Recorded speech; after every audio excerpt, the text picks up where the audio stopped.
Alright, hey guys, Mustang Stampede here. The 1973 351 Cleveland 2 valve is here. Right here's the door plate. First off, you got the body for 7365D. Dictated that was a two-door hardtop. 6 Charlie is the collar, which is medium yellow gold. Some other things that it does say on there, I believe that it had the 275 gear ratio, and I believe that this car has the front disc brakes. Some of the things about this car that kind of struck me as odd when I was doing some research on this car is that it has the sport mirrors, and also has the stripe kit from a Mach 1. So I went ahead and we went through the glove compartment box and found the original build sheet, and it was options that the dealership ordered on the car. So the stripes are originally supposed to be there, and so are those mirrors. It also had the air conditioning as an add-on and a convenience group, which I believe is the electronic clock. I'll show you that here in a minute. This is the vinyl roof. It's in excellent shape.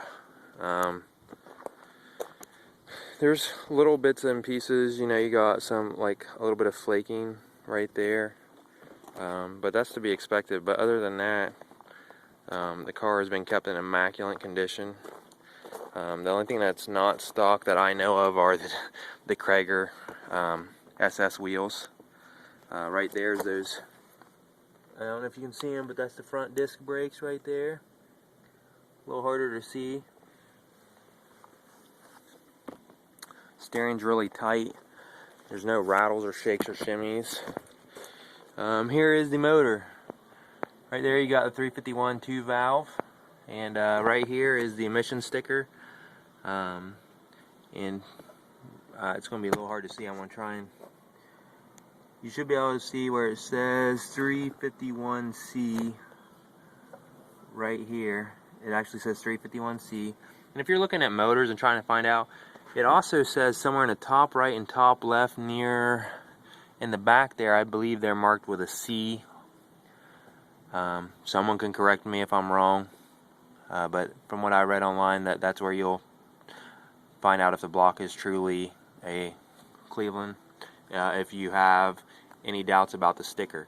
Now this car comes back to a Cleveland on the VIN number and on this emissions plate tag, or at least it comes back to a 351. Here is the Ford air conditioning sticker. It needs to be recharged. We're wondering if we can even get the correct coolant for that. We're not sure. It's been garage kept for quite some time now. Last time someone done something here, actually says minus 35 on 1099. Someone obviously had the radiator checked.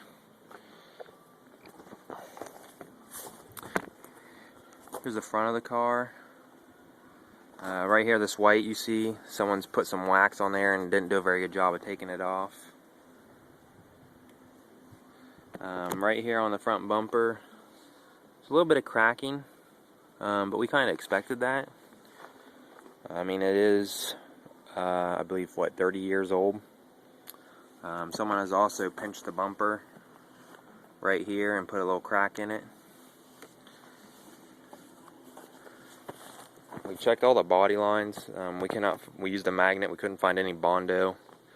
Most of the fenders and hood and doors, they all line up. They have put some touch-up paint in some different spots. I don't know if right here is like a rock chip that had some touch-up paint. Here's the other side of the 351. They put some touch-up paint on this breather. Not quite the correct match, but that's something that's easily taken care of. We're going to go ahead and clean out the motor bay as best we can without having to do any work to the car.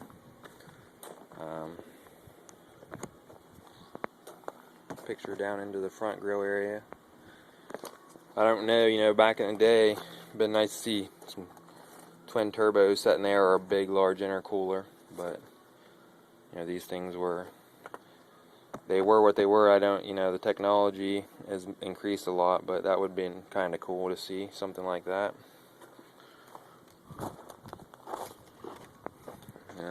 Here's something else. These things, we're going to have to find them at a swap meet maybe, or CJ Pony, and get them replaced so they actually snap into place. That's mostly what I've found with this car. Here's an inside shot of the black interior. It has the C6 transmission, and I believe there is that electronic clock. That was part of the convenience package, I believe, as long as that map light right above those two vents, maybe.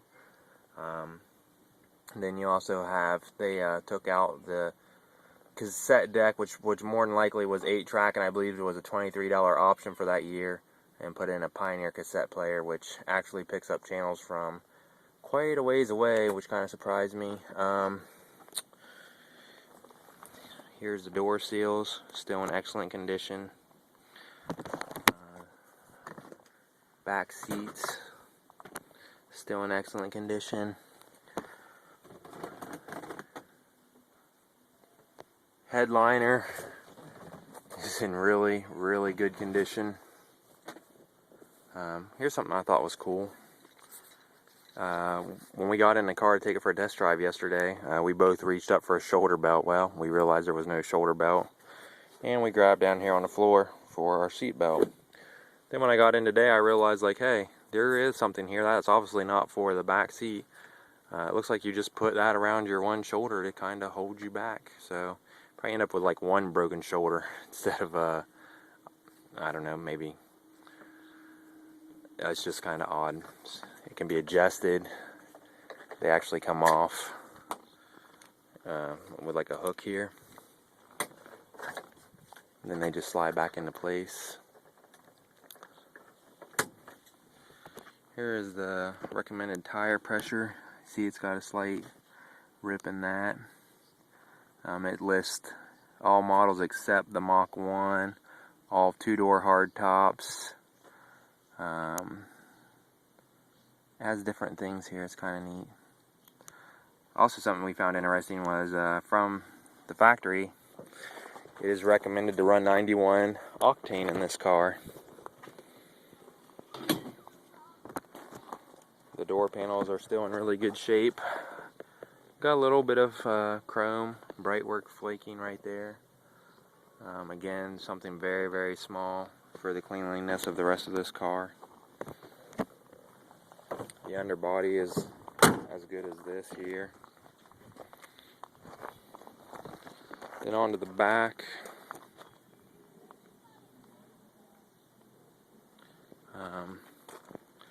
It also says here, I noticed when I first opened doors that they had the white seals for rust proofing, and it was done by Tough Coat Rust Proofed Guaranteed. Some folks have asked, I have a picture for our Stampede Mustang Club, and some people asked me if it was a Grande. Grande was like the luxury Mustang, and it had some of the features of this car, like the convenience group and the clock, but Grande models don't have a tri-bar pony right here. They actually say Grande right there. So the rust proofing can still be seen in the fender wells, which actually looks just like my 2010 Corolla. It looks like they actually did a pretty decent job of putting the rust protectant up in the underbody and in the door panels. You can see some of it has flaked off right there. And as far as body goes, this is the only problem that I found. There's a little bit of bubbling starting right here. We'll just keep an eye on it for now and see how it goes. I'm not real sure what the plans are for this car yet. So I'll go ahead and get in here on the driver's side. Here is your dash panel. You got your fuel gauge, your turn signal lights, oil pressure, temperature, brakes, and alternator. The lights are right there. I had like a parking, let you know you're in park, but the light, I believe, is bulbed. Got your brake release and your emergency brake pedal. Someone had been spraying the door hinges to keep them from seizing up, probably, why this car had been in storage. So I'm going to actually go ahead and get in there and take all that caked on, probably WD-40 or something that, you know, you're supposed to put on the door seals and hinges when you're storing a car for any length of time. Here, these are the vents for the speakers, and they work. Like I said, we were able to turn the radio on. So I'm gonna close the door, because if not, I think we'll hear an annoying beep. The steering wheel is really skinny, which is different for me. I got the 2011 GT in my 2000 V6, the Mustang. My steering wheel is not that skinny. Like I said, it has the C6 transmission, and it's missing the little thing right there. I think it should be an easy fix as well. It has the ashtray right here, and that is an extra door handle for your windshield, or not your windshield, I'm sorry. That's for your cranking your windows, but it's just there. The other ones are all fine. Also had a pretty cool compartment here, and if you've looked at some of these older cars like this is actually an extra feature. I believe that the dealership paid almost $100 to have a center console in this car, according to the original build sheet. Here's the map light that I was talking about. It's kind of cool. I don't know if you can see the headliner any better. And the car still smells like vinyl, like what you'd expect to smell after you come off the floor of the factory. The carpet's still in really good shape. Someone has put like some extra rugs in here, car mats, whatever you want to call them, to protect it. So let's go ahead and fire this car up.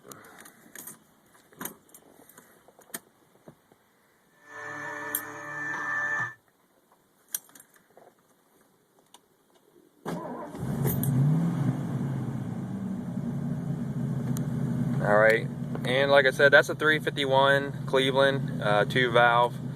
They had various models. They had the 351 Windsor, the 351 Cleveland. They also had the 2-valve and 4-valve, which referred to the venturis of the carburetor either being like a 2-barrel or a 4-barrel. And there's also some other differences, because when I was looking at long tube headers for this car, different things, it specifies 2-valve or 4-valve.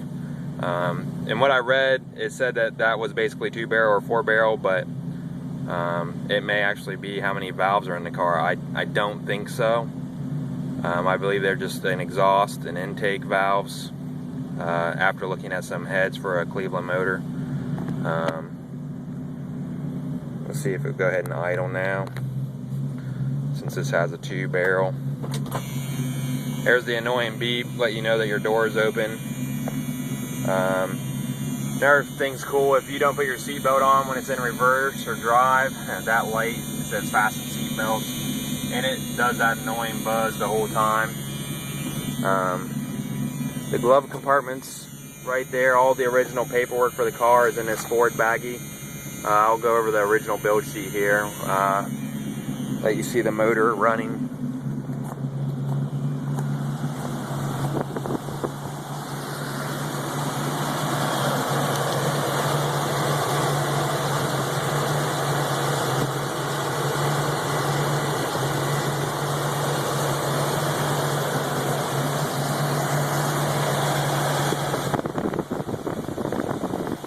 The exhaust is looks like it's got a Y pipe on it going to one single exhaust pipe in the back here.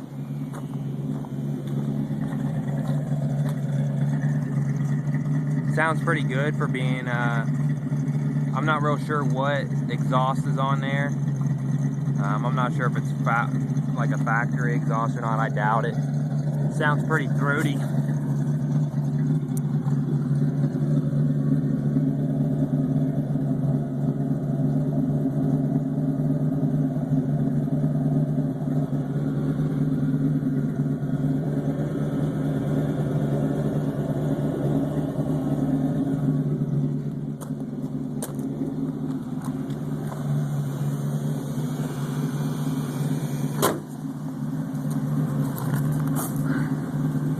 Looks like it's probably had a new exhaust put on it. That exhaust is pretty clean. Just don't know what style it is. Right there you can see that there's the wide pipe. Actually doesn't look like it was crimped on there very good, or have to check that out too. But you can still see that the rust protectant is holding up very good, or the undercoating on this car.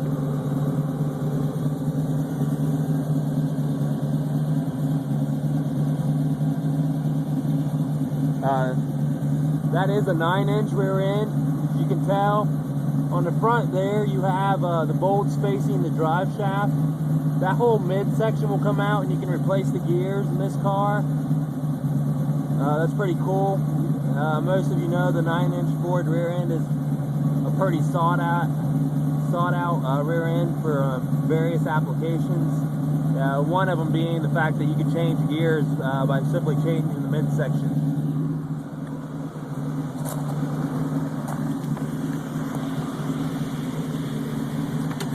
Give it a nice little rev here, and we'll look at the build sheet.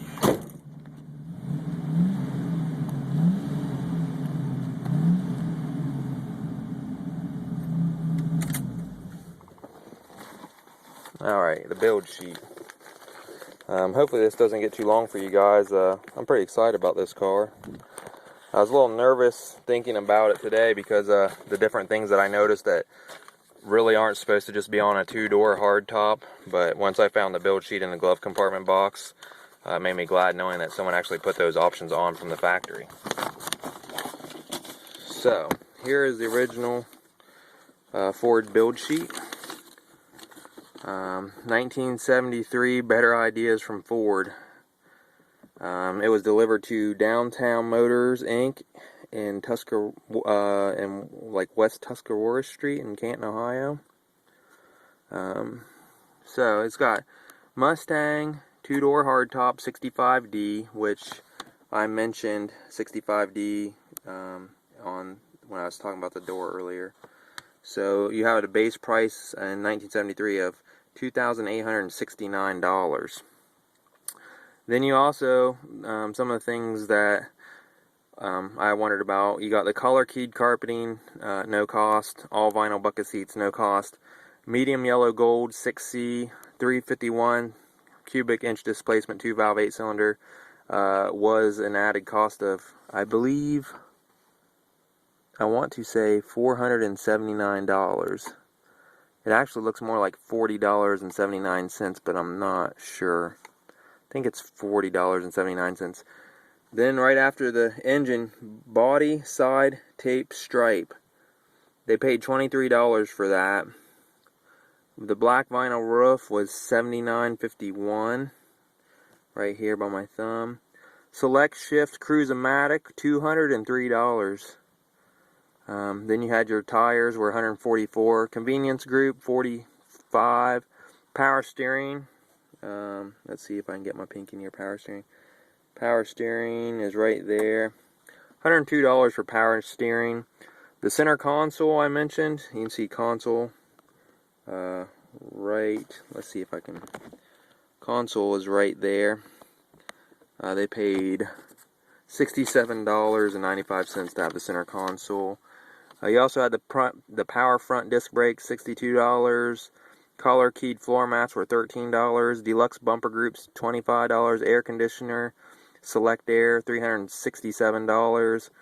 Stereosonic tape system, $120, which has been replaced by the Pioneer. AM radio, $59. Decor group, $51. Collar keyed racing mirrors. Another thing that I was wondering about with this car. They paid $23 to have those mirrors.